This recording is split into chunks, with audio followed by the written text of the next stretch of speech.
संस्कृत कक्षा में सभी बच्चों का स्वागत है। आज का हमारा विषय है कारक व उपपद विभक्ति। ठीक है, इसमें दो हमारे पास यहाँ पर शीर्षक हैं, एक है कारक और दूसरा है उपपद विभक्ति। तो आज हम उपपद विभक्ति को अभी हम नहीं पढ़ेंगे, अभी हम केवल आज पढ़ेंगे कारक। ठीक है, तो आइए शुरू करते हैं। मोहनः पाठं पठति। मोहन पाठ पढ़ रहा है। इस वाक्य में जो मोहन है पाठ पढ़ने वाला है, अतः मोहन क्या है? कर्ता। और मोहन पाठ को पढ़ रहा है, इसलिए पाठ क्या है? कर्म। मोहन तथा पाठ का जो पठती क्रिया है उसके साथ सीधा सीधा संबंध है। तो इससे क्या स्पष्ट होता है? इससे यह स्पष्ट होता है कि संज्ञा या सर्वनाम के जिस रूप से क्रिया का साक्षात यानी सीधा सीधा संबंध होता है उसे कारक कहते हैं। जैसे इस वाक्य में क्या था? क्रिया के साथ संबंध किसका है? मोहन और मोहनः और पाठम का। तो मोहनः और पाठम दोनों क्या हैं? कारक। अब भाषा में अर्थ की पूर्ण अभिव्यक्ति वाक्य के द्वारा होती है। किसी भी भाषा में अर्थ स्पष्ट कब होता है? जब कोई वाक्य का हम प्रयोग करते हैं, किसी वाक्य को सुनते हैं, उसे पढ़ते हैं, तब अर्थ की वहाँ पर पूर्ण अभिव्यक्ति होती है। और अलग अलग स्वतंत्र शब्द वक्ता का अभिप्राय स्पष्ट नहीं कर पाते। ऐसे शब्द जिनका आपस में कोई संबंध नहीं होता, सब स्वतंत्र होते हैं, उनसे वक्ता का अभिप्राय स्पष्ट नहीं होता। जैसे मैंने कहा है राम, खाता, मोहन, विद्यालय, ये अलग अलग शब्द हैं, इनसे अर्थ स्पष्ट नहीं होता है।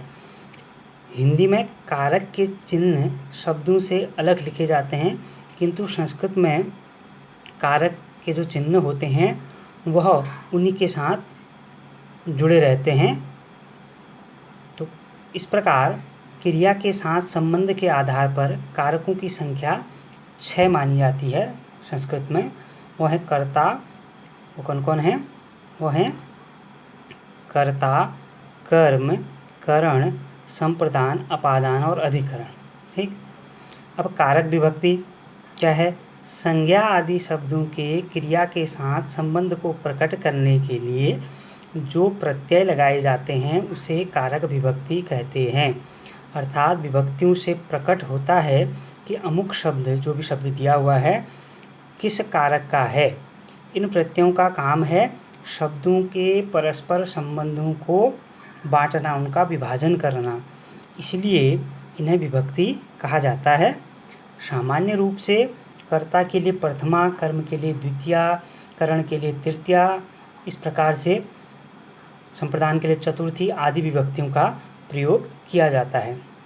अब यहाँ पर एक बात ध्यान देने योग्य है कि षष्ठी विभक्ति जो है वह संबंध का बोध कराती है, किंतु संबंध को कारक नहीं माना गया है, क्योंकि एक संज्ञा शब्द का दूसरे संज्ञा शब्द से संबंध बताने के लिए षष्ठी विभक्ति का प्रयोग किया जाता है।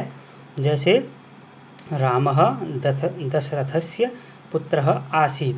तो यहाँ राम और दशरथ का संबंध बताया जा रहा है आपस में, एक संज्ञा शब्द का दूसरे संज्ञा शब्द से, इसलिए इसे कारक नहीं माना जाता है। लेकिन रूपों में इसका अलग से षष्ठी विभक्ति संबंध, जो संबंध बताता है उसको रूपों में अलग से षष्ठी विभक्ति और संबोधन को भी अलग से दिखाया जाता है, जबकि कारकों में इनकी गणना नहीं होती है। ठीक, तो आइए आगे बढ़ते हैं। अब ये तो आपने पढ़ा ही है कि कर्ता कारक का नाम है, कर्ता चिन्ह है ने और विभक्ति है, उसको कहते हैं हम प्रथमा विभक्ति। इसी प्रकार कर्म को द्वितीया विभक्ति, करण से के द्वारा तृतीया विभक्ति, संप्रदान के लिए चतुर्थी विभक्ति, अपादान से अलग होने के अर्थ में पंचमी विभक्ति, संबंध का के की षष्ठी विभक्ति, अधिकरण में पर सप्तमी विभक्ति, संबोधन हे अरे संबोधन विभक्ति। ठीक, इस प्रकार से ये चिन्ह आपने पढ़े होंगे हिंदी भाषा में भी। तो आइए इन पर अधिक चर्चा न करके हम इन कारकों को थोड़ा थोड़ा हम इनके बारे में जानते हैं। सबसे पहले है कर्ता कारक। तो क्रिया को करने वाला कर्ता होता है और कर्ता के लिए प्रथमा विभक्ति का प्रयोग किया जाता है। जैसे बालकः खादति, यह जो वाक्य है, इस वाक्य में खाने का कार्य कौन कर रहा है? बालक। खाने का कार्य किसने किया? बालक ने, इसलिए बालक में प्रथमा विभक्ति का प्रयोग हुआ। तो बालकः कहने से ही बालक ने स्पष्ट हो गया, उसमें ने अलग से आपको दिखाई नहीं देगा। अब कर्म कारक कर्ता का अभीष्टतम पदार्थ जो है वो कर्म कहलाता है, अर्थात क्रिया का फल जिस पर पड़े उसे कर्म कारक कहते हैं।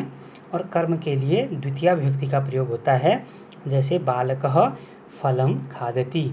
इस वाक्य में खाने की क्रिया का प्रभाव फल पर पड़ रहा है, अतः फल क्या है? यहाँ पर कर्म है और उसके लिए द्वितीय विभक्ति का प्रयोग हुआ है। यहाँ अहम विद्यालयम गच्छामि, मैं विद्यालय को जाता हूँ, तो जाने का सीधा प्रभाव किस पर पड़ा है? विद्यालय पर, इसलिए विद्यालय में यहाँ पर कर्म कारक होता है। करण कारक है किसी कार्य को पूरा करने में जो साधन होता है उसे करण कारक कहते हैं। जैसे अहम कलमेल लिखामि, मेरे हाथ में कलम है, पेंसिल है, कलम मान लो इसे, तो अहम कलमेल लिखामि, यहाँ पर किससे लिख रहा हूँ? कलम से, इसलिए कलमेल जो है यह तृतीय विभक्ति यानी करण कारक का सूचक है। ऐसे संप्रदान कारक, संप्रदान का अर्थ है देना, यानी किसी को कोई वस्तु दी जा रही है तो वहाँ पर संप्रदान कारक होता है देने के लिए। जैसे नृपः भिक्षुकाय अन्नम यच्छति, राजा भिक्षुक के लिए अन्न दे रहा है, तो किसके लिए दे रहा है? भिक्षुक के लिए। तो भिक्षुक शब्द क्या है? भिक्षुकाय, यहाँ पर संप्रदान कारक।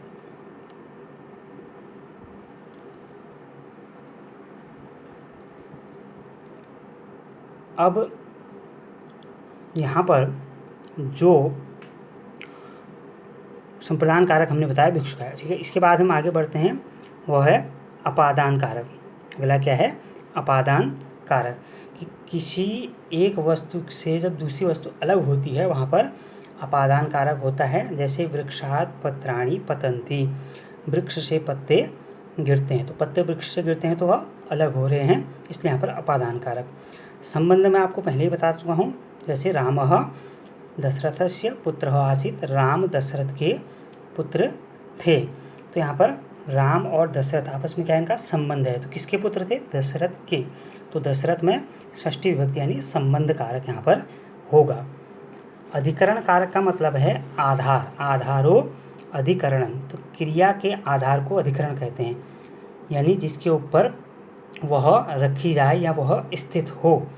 जैसे वृक्षे काकः तिष्ठति दिया है, वृक्षे काकः तिष्ठति, वृक्ष पर कौवा बैठा है, तो कौवा कहाँ बैठा है? वृक्ष पर, तो वृक्षे अधिकरण कारक यानी सप्तमी विभक्ति यह हुई, इसे अधिकरण कारक कहेंगे क्योंकि वृक्ष उसका आधार है। और संबोधन, जिस शब्द से किसी को पुकारने का भाव सूचित हो उसे संबोधन कारक कहते हैं। इसके लिए प्रयुक्त अव्यय होते हैं हे, अरे, ऐ, अर्थात जैसे हम किसी को दूर से बुला रखे हैं या किसी से हम बड़े